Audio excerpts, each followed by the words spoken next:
am sorry I cannot show you my face. Because if I do, the bad guys will come at me. My journey started 14 years ago. I was a young reporter. I had just come out of college. Then I got a scoop.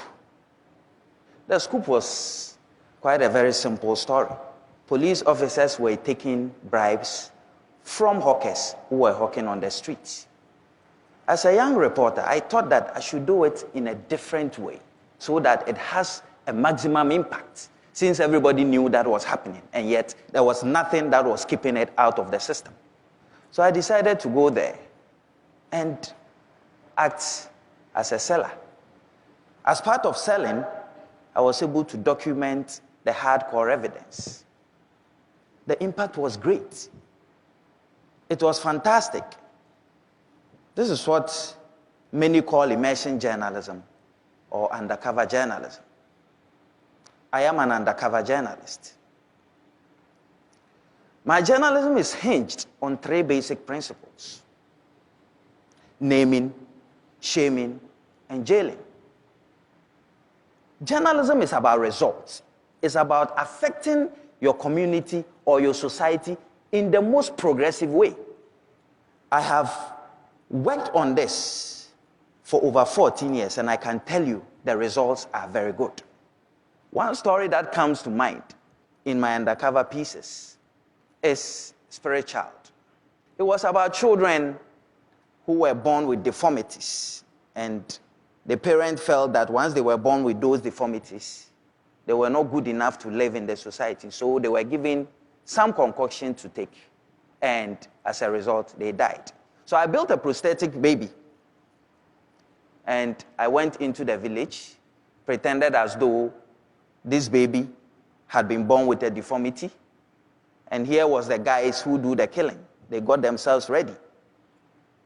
In a bid to kill, I got the police on a standby, and they came that fateful morning to come and kill the child. I recall how they were seriously boiling the concoction. They put it on fire, it was boiling hot, getting ready to give to the kids. Whilst this was going on, I had alerted the police, they were on the standby. And just as the concoction was ready and they were about to give it to the kids, I phoned the police, and fortunately, they came and busted them. As I speak now, they are before the courts. Don't forget the key principles: naming, shaming, and jailing.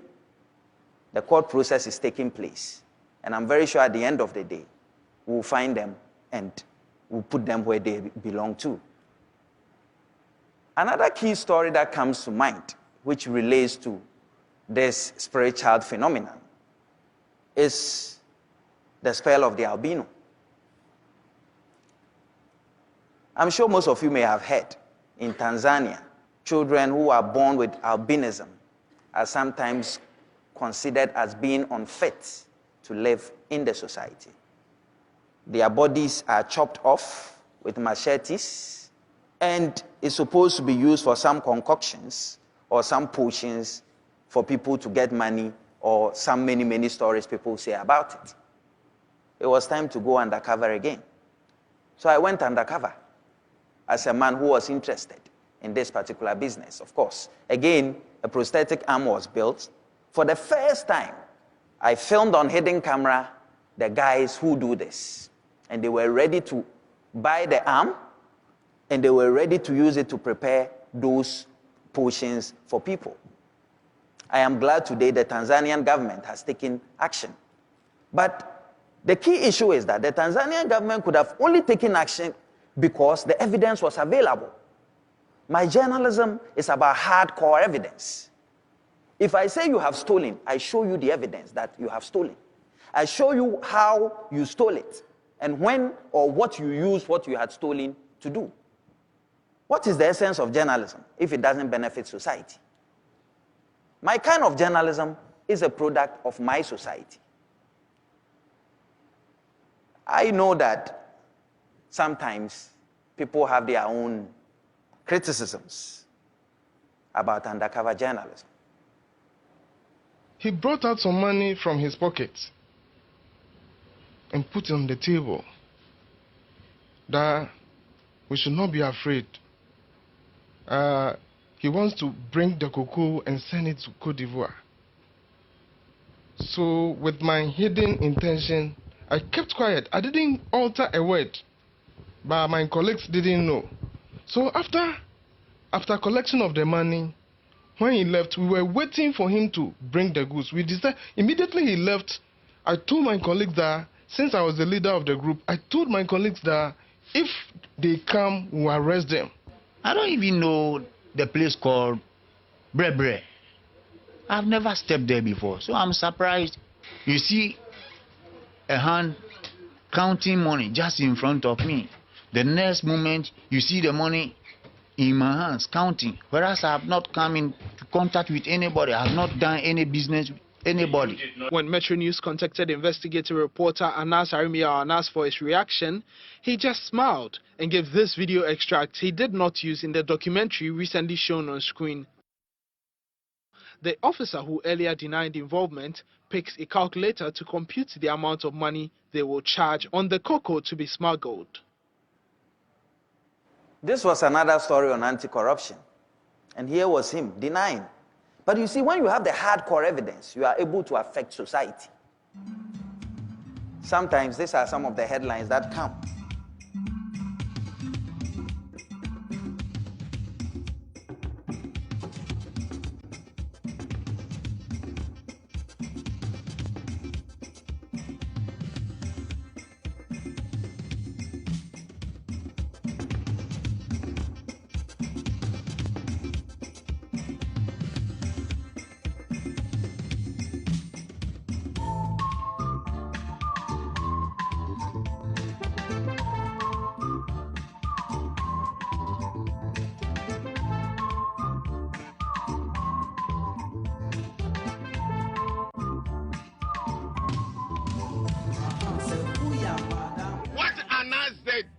It's not something which is unknown to many of us.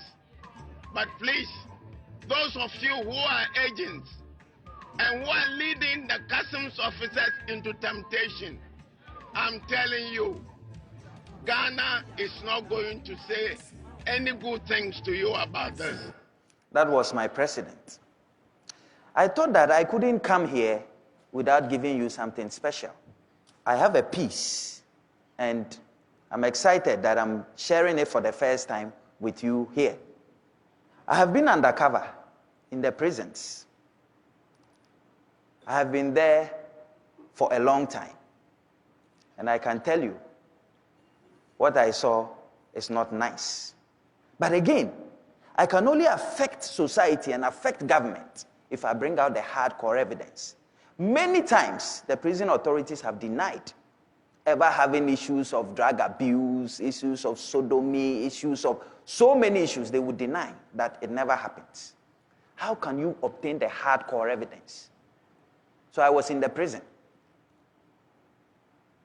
Now, what you are seeing is a pile of dead bodies. Now, I happen to have followed one of my inmates, one of my friends, from his sick bed till death. And I can tell you, it was not a nice thing at all.